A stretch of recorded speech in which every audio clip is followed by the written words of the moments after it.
കേരളത്തിലെ ക്രൈസ്തവ വിശ്വാസികളെയും ദീപിക പത്രത്തെയും മുൻനിർത്തി കോൺഗ്രസ് നടത്തിയ വൻ രാഷ്ട്രീയ ഗൂഢാലോചനയുടെ പുതിയ വിവരങ്ങളാണ് ഓരോ ദിവസവും പുറത്തുവരുന്നത്.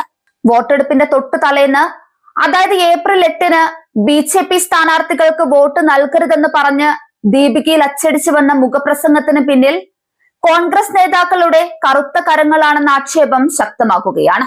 കോൺഗ്രസ് നൽകിയ വൻ തുക കൈപ്പറ്റി പത്രത്തിലെ ചില സ്ഥാപിത താല്പര്യക്കാർ നടത്തിയ ഈ നീക്കം സഭയുടെ അന്തസ്സിനെ തന്നെ ബാധിക്കുന്നതാണെന്ന് BJP ആരോപിച്ചു കഴിഞ്ഞു.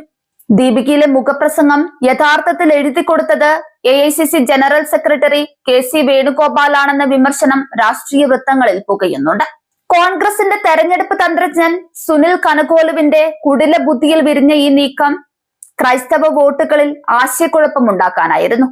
വീക്ഷണമേത് ദീപികയേത് എന്ന് തിരിച്ചറിയാൻ പറ്റാത്ത വിധം പത്രത്തെ കോൺഗ്രസിന്റെ പ്രചാരണ പലകയാക്കി മാറ്റിയതിനെതിരെ BJP നേതാക്കളായ PC ജോർജും ഷോൺ ജോർജും രൂക്ഷമായാണ് പ്രതികരിച്ചത്.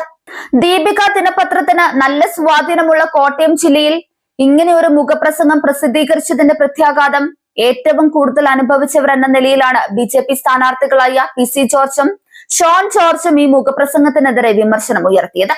സഭയുടെ ഹൃദയത്തിൽ ക്രിസ്തുവിന് പകരം കോൺഗ്രസ് ആണ് ഇരിക്കുന്നത് എന്ന കടുത്ത ഭാഷയിലാണ് ഷോൺ ജോർജ് പ്രതികരിച്ചത്. ദീപിക പത്രത്തിന്റെ മാനേജ്മെന്റിലുള്ള ചില സ്വകാര്യ വ്യക്തികൾ തങ്ങളുടെ രാഷ്ട്രീയ താല്പര്യങ്ങൾ സഭയുടെ പേരിൽ അടിച്ചേൽപ്പിക്കുകയാണ്. BJPക്കെതിരെ ഏകപക്ഷീയമായി കോൺഗ്രസിന് വേണ്ടി ദീപിക പ്രചാരണം നടത്തുന്നത് വിശ്വാസികളോടുള്ള വെല്ലുവിളിയാണെന്നും ഷോൺ ഓർമ്മിപ്പിച്ചു. ദീപികയ്ക്കെതിരായ തന്റെ പോരാട്ടം ക്രൈസ്തവ സഭയ്ക്കെതിരല്ലെന്നും മറിച്ച് സഭയ്ക്കുള്ളിലെ ചില വ്യക്തികളുടെ തെറ്റായ രാഷ്ട്രീയ നിലപാടുകൾക്കെതിരെയാണെന്നും അദ്ദേഹം വ്യക്തമാക്കി. വിവാദങ്ങൾക്കിടെ പാലാ ബിഷപ്പ് ഹൌസിലെത്തിയ PC ജോർജും ഷോൺ ജോർജും 100ാം ജന്മദിനം ആഘോഷിച്ച മാർ ജോസഫ് പള്ളിക്കാംപറമ്പിലിനെ സന്ദർശിച്ചു. സഭയെയും നേതൃത്വത്തെയും ബഹുമാനിക്കുമ്പോൾ തന്നെ രാഷ്ട്രീയമായി നന്ദികേട് കാണിക്കുന്ന ബിഷപ്പുമാർക്കെതിരെ മിണ്ടാതിരിക്കില്ലെന്ന് ജോർജ് മുന്നറിയിപ്പ് നൽകി. രാഷ്ട്രീയമായി ഇടപെട്ടാൽ ഇനിയും വർത്തമാനം പറയും, അതാരു തന്നെയായാലും മാറ്റമില്ല എന്ന ജോർജിന്റെ പ്രഖ്യാപനം സഭയുടെ പേരിൽ കോൺഗ്രസ് കളിക്കുന്ന കളി ഇനി നടക്കില്ലെന്ന വ്യക്തമായ സന്ദേശമാണ് നൽകുന്നത്.